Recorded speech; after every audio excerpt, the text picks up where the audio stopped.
Muy buenas tardes a todos ustedes. Estamos en De Ruana por Colombia.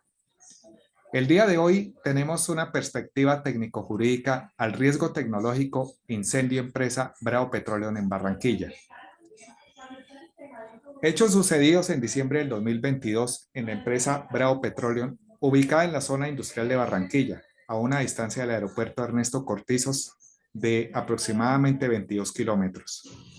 Como resultado de la primera respuesta de los bomberos voluntarios, se tuvo en conocimiento de la muerte de un bombero, el sargento Javier Enrique Solano Ruiz. Lo único que se sabe hasta ahora es que el municipio ha honrado a dicho bombero con su nombre para la construcción de una base de bomberos.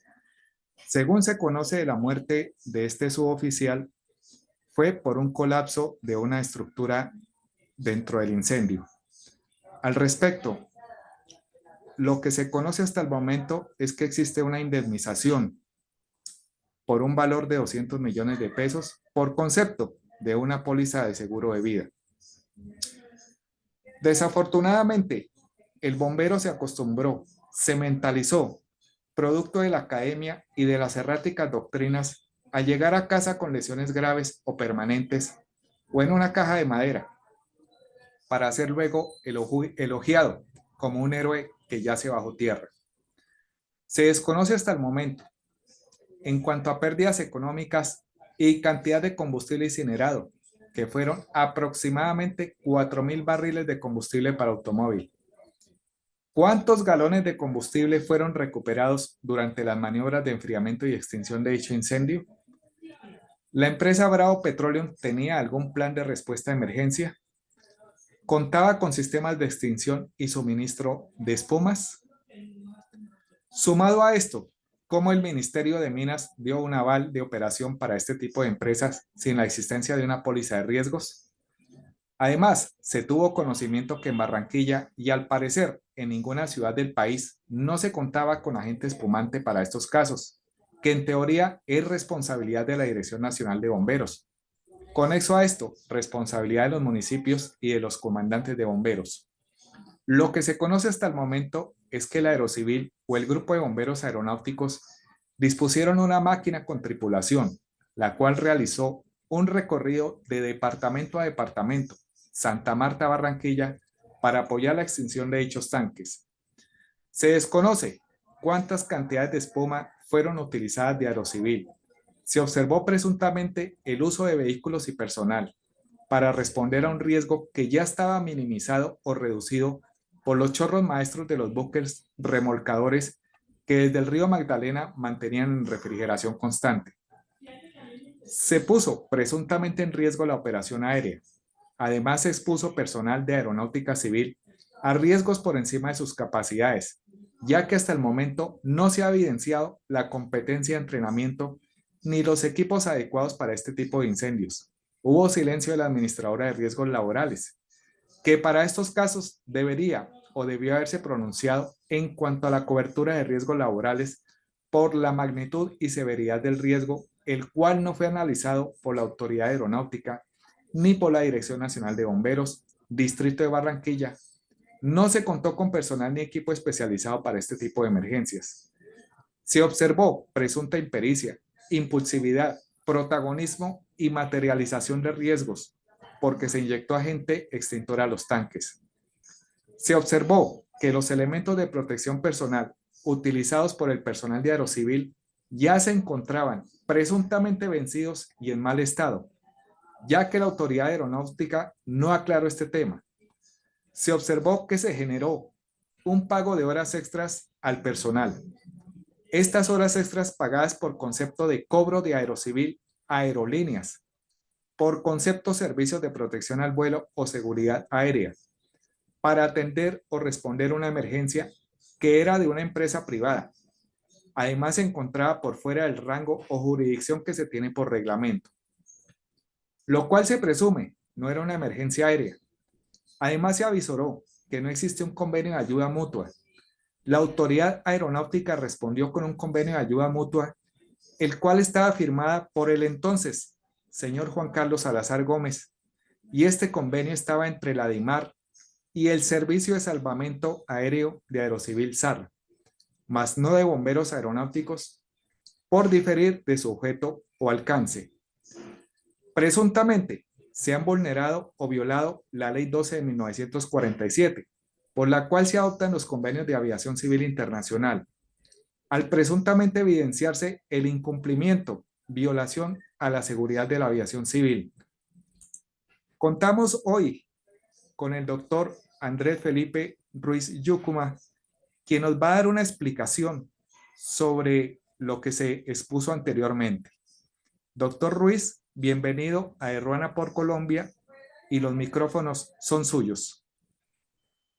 Muchas gracias, don Franklin. Bueno, pues al principio uno tiene que hilar muy delgado porque estamos hablando de una primera pregunta que hay que responder a ver si es responsabilidad del Estado o no. ¿Y por qué hay que hilar muy delgado? Porque en un primer momento es una empresa privada. Entonces, cuando los recursos públicos se desvían para atender una emergencia en una empresa privada, en principio se imagina uno que los que deberían de responder en este caso son la empresa privada. Pero en derecho administrativo pues tenemos una situación con las empresas industriales y comerciales del Estado que tengan una participación superior al 50% por parte del Estado, que entonces entrarían dentro de la responsabilidad del Estado si tiene más patrimonio el Estado o una empresa de economía mixta. Entonces, habría que ver si es una empresa del Estado y si es una empresa de economía mixta, cuánto porcentaje de erario público es el de participación y si es superior al 50%, entonces estaríamos hablando de una responsabilidad del Estado que está instituida en el artículo 90 constitucional. Bueno, hemos tenido aquí una pequeña falla de comunicaciones, pero bueno, es importante tener claro ese aspecto de estas empresas que almacenan hidrocarburos, combustibles en una zona industrial. Continúe, doctor. Bueno, entonces, al tratarse de una cuestión de extracción de hidrocarburos, yo acarrea un riesgo que es muy específico y muy especializado a la hora de una labor de extinción de incendio. Entonces, las responsabilidades directas ahí caerían es en el personal de seguridad y salud en el trabajo que hizo el plan de emergencia y habría que haber una verificación por parte de un profesional que según entendemos ahorita va a haber una exposición de un experto en investigación de incendios en la que determine qué tipo de líquidos o qué tipo de espuma era la que tenían que haberse utilizado en ese tipo de extinción de incendios. También la capacitación y la experticia del personal utilizado.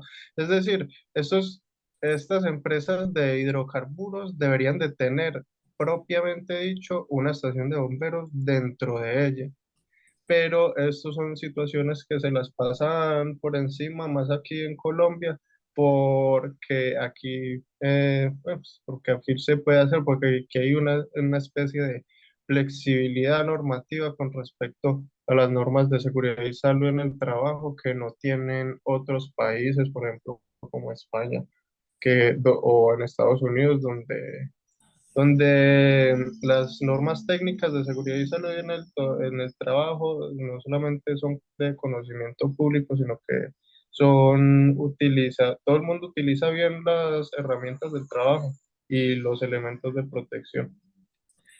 Entonces, en un primer momento, ¿existe responsabilidad del Estado por el accidente que ocurrió en dicha empresa donde se solicitó a bomberos de la Aeronáutica Civil de un aeropuerto que se encontraba a 22 kilómetros de distancia, donde a los bomberos aeronáuticos los tienen capacitados y son competentes para la extinción de incendios en combustibles de aeronaves y para la aplicación de explícita del espacio aéreo, o bueno, hemos dicho, la protección del espacio aéreo y de los centros o de las terminales de transporte aéreo.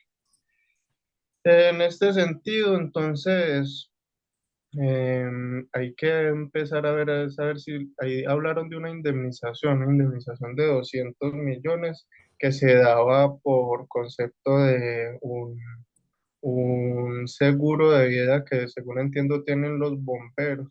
Pero entonces aquí es donde viene el problema. La autoridad aeronáutica, el Estado colombiano, a través de todos sus funcionarios, creen que pueden minimizar o creen que pueden tapar o indemnizar el daño con pequeñeces cuando hay todo un sistema de indemnización del daño que cubriría este caso y si no es por lo menos por la utilización indebida del erario público y la destinación no oficial de los equipos de bomberos, pues no hubiera sucedido el fatal desenlace.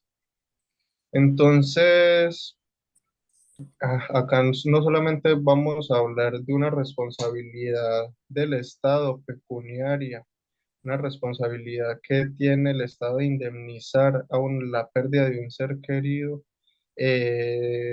además del otorgamiento de la póliza del seguro que seguramente la van a hacer efectiva, pero esa póliza del seguro no cubre las fallas del servicio del Estado. Entonces, a criterio mío, el que cometería la falla del servicio sería el director o el jefe de operaciones que desplegó los equipos de emergencia y de rescate al sitio del, del siniestro, el sitio bueno, de allí donde se Sí. inició la conflagración. Entonces, en este caso, pues cuando hay delitos que se configuran por acción y otros delitos que se configuran por omisión y otros delitos que se configuran sin voluntad. Este sería un caso de los casos que se configura el delito sin voluntad en lo que se denominaría un homicidio culposo. Un homicidio culposo, ¿por qué? Porque hay unos moduladores de la culpa que son la impericia, la imprudencia, la violación de reglamento. Y cuando una persona pierde la vida en una acción, en un acto, el cual incurre uno de los moduladores de la culpa, pues como podemos ver para este caso sería impericia. O sea, las personas no eran competentes para ir a hacer ese tipo de extinción. Impericia. Imprudencia. Haber enviado personal humano no capacitado al sitio de la conflagración y no solamente pasando por encima de los convenios que se hayan suscrito con los demás municipios, sino por encima de las normas técnicas y operativas del salvamento y rescate. Y tres, violación de reglamento. Según tenemos entendido, había un reglamento aeronáutico, el RAC, que no permite estos tipos de salida ni de cooperación, sino es en un radio de más de 17 kilómetros. Es que me Eh, corrige. doctor, en ese caso el reglamento aeronáutico en su parte 14, en la parte de bomberos aeronáuticos como tal, siempre se ha hablado de una jurisdicción de 9 kilómetros de cobertura, pero en este caso La máquina de bomberos salió desde Santa Marta hasta Barranquilla y prácticamente tuvo que moverse casi, digamos, desde el centro de Barranquilla hasta donde estaba la emergencia, que es a la zona industrial de Barranquilla, otros 22 kilómetros más aproximadamente. Ahí ahí lo que pasa son dos cosas, ¿no? La primera es un tipo penal que se denomina peculado por destinación no oficial, que sería el erario público y la espuma y los equipos de rescate enviados a una empresa privada. Y en un segundo momento se configuraría entonces el homicidio culposo por los moduladores de la culpa, impericia, imprudencia, negligencia y violación del reglamento por parte del que encargado de desplegar las unidades de rescate.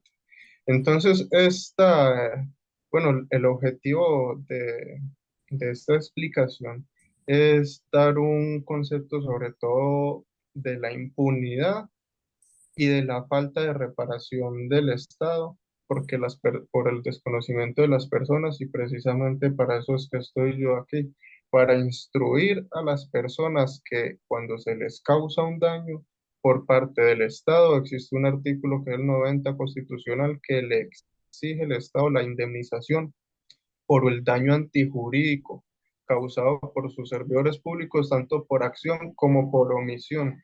Estas demandas tienen dos regímenes, el régimen subjetivo y el régimen objetivo. Se podría demandar por dos cosas, entonces. Dentro del régimen subjetivo sería por la falla del servicio del servidor público que desplegó los servicios de emergencia. Esa sería la falta ya del servicio por una falla humana, una falla subjetiva humana. Y en la parte de la responsabilidad objetiva o el sistema objetivo de responsabilidad sería un riesgo excepcional, es decir, un riesgo que el ciudadano no estaba en la obligación de soportar. Estos títulos de imputación son los que manejamos en la jurisdicción administrativa para condenar las acciones de los servidores del Estado y para reparar los daños antijurídicos que con ocasión o que seamos capaces de demostrar el vínculo entre la administración y el daño. Eso se le llama el nexo de causalidad entre la administración y el daño. Entonces, para este caso, el nexo de causalidad entre la administración y el daño se podría romper al ser una empresa privada, lo que volvería todo el proceso, lo mandaría para la jurisdicción civil en un proceso que se llama de responsabilidad civil extracontractual. Y ya no sería una demanda contra el Estado, sino que sería una demanda contra la misma empresa. Y el título, mejor dicho, el daño sería la pérdida de un ser querido. Eso viene con daños morales, la indemnización por pérdida del ser querido y daños morales está oscilando cada una de los títulos de cada una de las tipologías de daño en 100 de 10 salarios mínimos, que es lo mínimo, a 100 salarios mínimos, que es lo máximo. Y algunas veces en los casos de pérdida de la salud, cuando son casos muy graves, por ejemplo, que una persona queda sin medio cuerpo y con las entrañas afuera y así, por una responsabilidad del Estado. En esos casos la responsabilidad patrimonial puede ascender hasta los 500 salarios mínimos de indemnización por daño a la salud. Entonces, esos montos los estableció en el 2011 unas sentencias que denominaron del Consejo del Estado, ¿no? Es la jurisdicción donde condenan al Estado, llamaron las sentencias gemelas. Así se les conoce a la determinación del daño de la pérdida de la salud con respecto a la capacidad, a la pérdida de la capacidad laboral que tenga la persona. Entonces, por un lado, se le recomienda a la familia, y no solamente a la familia, sino a toda persona que haya tenido un daño por parte de un servidor público o del Estado, a que se anime a demandar porque solamente le tiene 2 años para que la acción de demanda caduque. Y esa es otra de las razones por la que siempre, de la irresponsabilidad del Estado y de la impunidad.